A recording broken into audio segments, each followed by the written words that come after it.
Hey guys, so welcome to the second video that I'm doing for the South African String Convention 2020.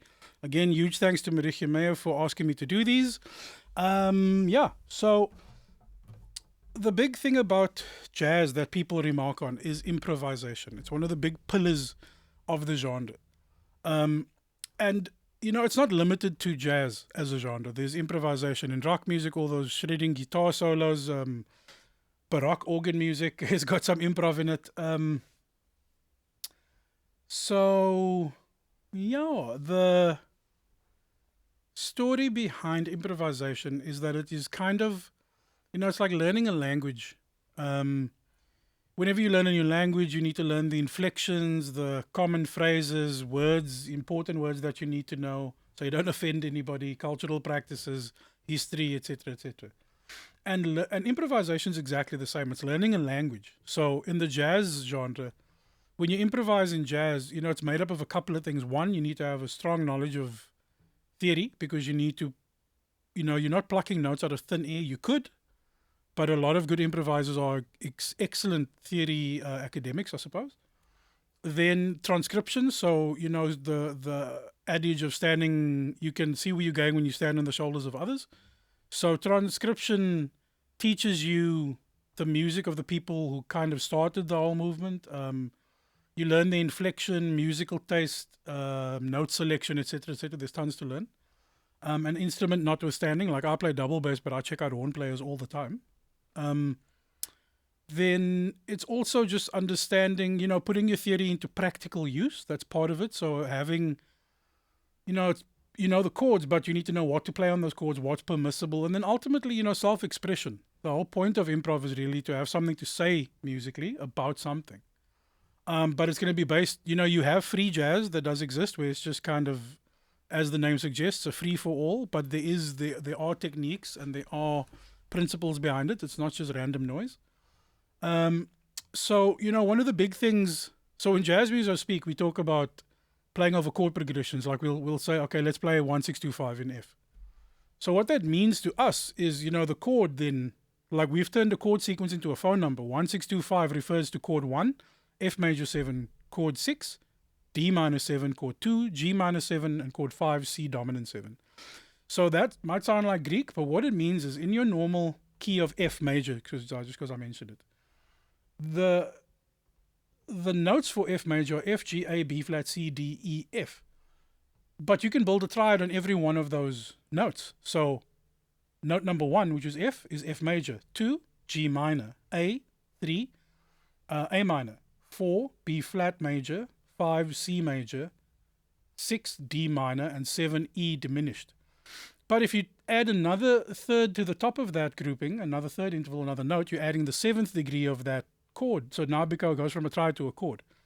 So chord 1 is F major 7, chord 2 is G minor 7, 3, A minor 7, 4, B flat major 7, C, 5, C dominant 7, 6, A minor 7, and 7 could either be E half diminished or E minor 7 flat 5.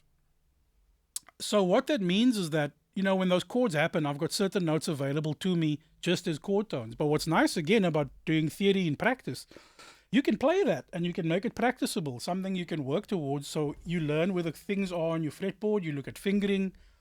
You look at, string crossing. So as an example, I'll play it slowly.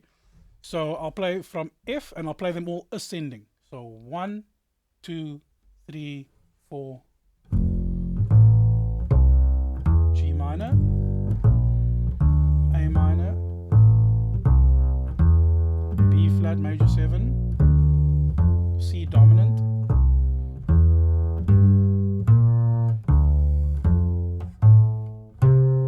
E,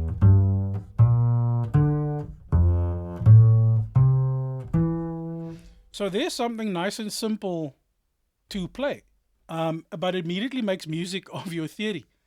So let's play one.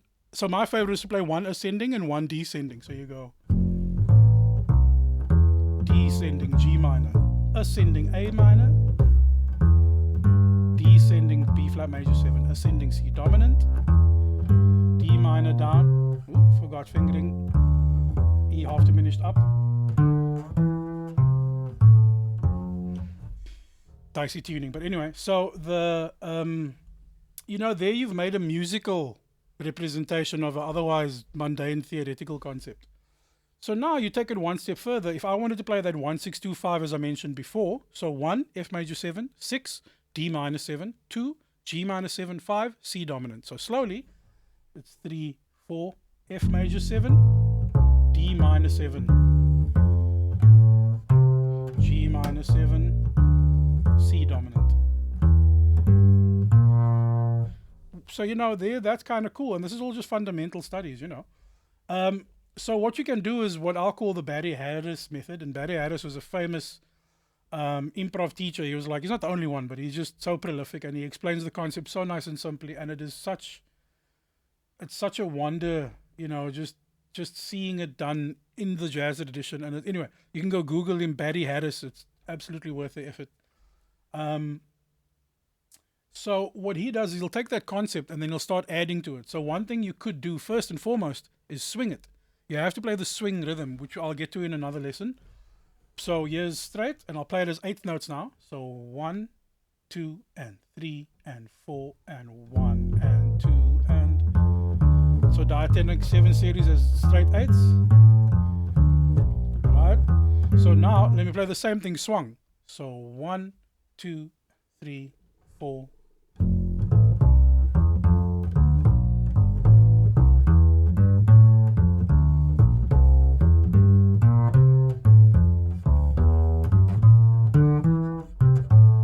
Forgot my fingering. But again, so now there's the same concept, swung. So add to that, put a semitone approach note before every chord arpeggio. So now it rhythmically will kind of put it out of sync and it will sound different. So 1, 2, 3, 4.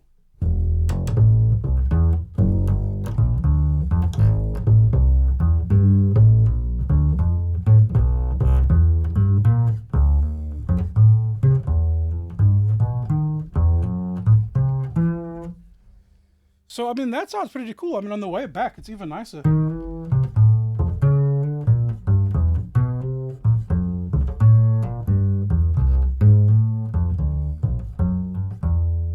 Yeah.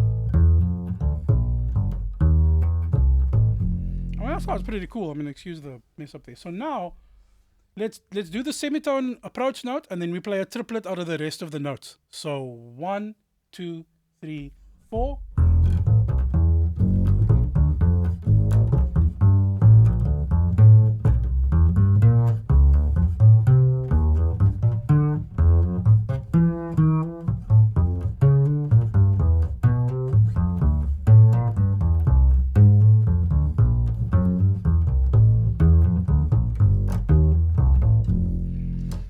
That's really nice fundamental stuff to practice. So now when I get that 1, 6, 2, 5, and I'll even just play that.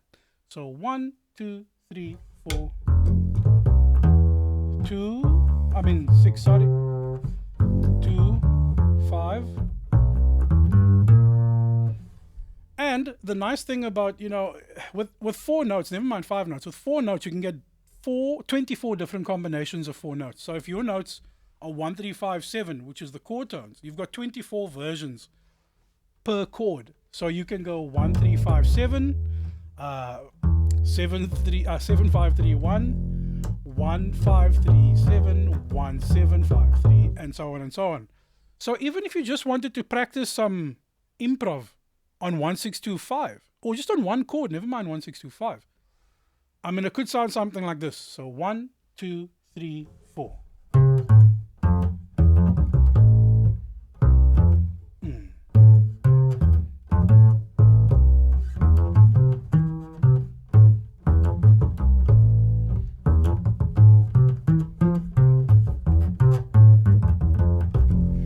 So now, why don't I add scale tones? And I'm just playing one chord so far, right? So now I'm going to open up the scale to me as well. So 1, 2, 3.